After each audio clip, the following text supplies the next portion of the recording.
देखिए, आज बाड़मेर जिला मुख्यालय पर पीछे के माध्यम से और एक छोटी बैठक राष्ट्रीय लोकतांत्रिक पार्टी के जो मुख्य कार्यकर्ता है उनकी बैठक करके और राष्ट्रीय लोकतांत्रिक पार्टी के हम सभी कार्यकर्ताओं ने ये निर्णय लिया है कि इस बार के लोकसभा चुनाव के अंदर बाड़मेर, जैसलमेर और बालोतरा लोकसभा क्षेत्र से जो भारतीय जनता पार्टी के प्रत्याशी है आदरणीय श्री कैलाश जी चौधरी, उनका राष्ट्रीय लोकतांत्रिक पार्टी चुनाव के अंदर समर्थन करेगी और उनके लिए हम पूरी जी जान से लगेंगे और कल भारी मतदान कैलाश चौधरी जी के पक्ष में राष्ट्रीय लोकतांत्रिक पार्टी के कार्यकर्ता करेंगे। तो आपके जो सुप्रीमो है उन्होंने कांग्रेस से गठबंधन किया है, यहाँ आप बीजेपी के साथ है, क्या मुख्य कारण है, ऊपर से क्या मैसेज आया? देखिए, निश्चित तौर पर गठबंधन राजस्थान के अंदर हुआ है, राष्ट्रीय लोकतांत्रिक पार्टी इंडिया अलायंस की हिस्सा है, लेकिन बाड़मेर जिले के जो कांग्रेस के बड़े नेता हैं वो हमेशा से गठबंधन के विरोधी रहे और उन्होंने गठबंधन को रोकने का काम किया और हमारी राष्ट्रीय लोकतांत्रिक पार्टी को तोड़ने का काम किया। उसके बाद में हमारे कार्यकर्ताओं को वहाँ कोई मान सम्मान नहीं हो रहा।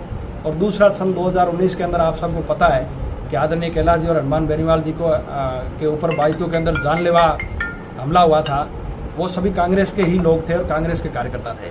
तो हमारे जो कार्यकर्ता है उनके अंदर बहुत आक्रोश है और कांग्रेस के जो बड़े नेता है अब भी वो इस गठबंधन को एक्सेप्ट कर नहीं पा रहे हैं, उनकी नीयत के अंदर खोट है। इसको लेकर के कार्यकर्ताओं के अंदर आक्रोश था और आरएलपी सुप्रीमो हनुमान जी बेनीवाल की सभा भी उन्होंने यहाँ बाड़मेर के अंदर नहीं करवाई, तो कार्यकर्ताओं के अंदर आक्रोश और बढ़ गया और आखिरकार हम सब ने बात करके और ये निर्णय लिया है कि बाड़मेर सीट पर हम इस लोकसभा चुनाव के अंदर कैलाश जी चौधरी का समर्थन करेंगे। तो हनुमान बेनीवाल का भी कोई इशारा मिला?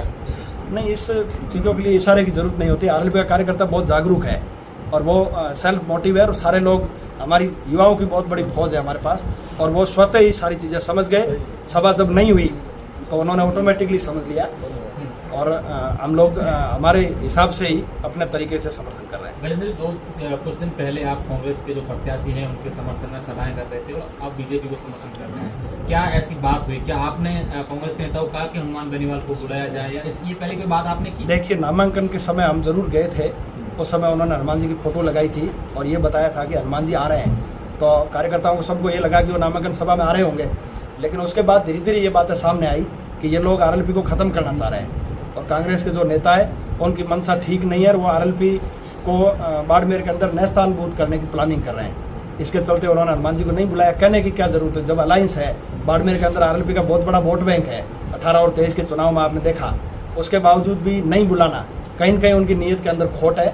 इसलिए कार्यकर्ताओं में आक्रोश है और हम भारतीय जनता पार्टी के प्रत्याशी कैलाश जी का समर्थन करेंगे। तो क्या ये बात आपने हनुमान बेनीवाल से पहले की कि हम लोग जो है बीजेपी को समर्थन करने का? होती रहती है, पर इसमें कोई बात करने की आवश्यकता ही नहीं है। तो ये आप कह रहे हैं कि आरएलपी को यहाँ पर कमजोर करने की कोशिश की जा रही है, कौन कर रहे हैं? बाड़मेर कर रहे हैं कि कांग्रेस पार्टी? बाड़मेर कांग्रेस के बड़े नेता, और अब तो देखो उमेदवार राम जी भी कांग्रेस उनके साथ चले गए, तो निश्चित तौर पर वो भी उनके साथ ही है।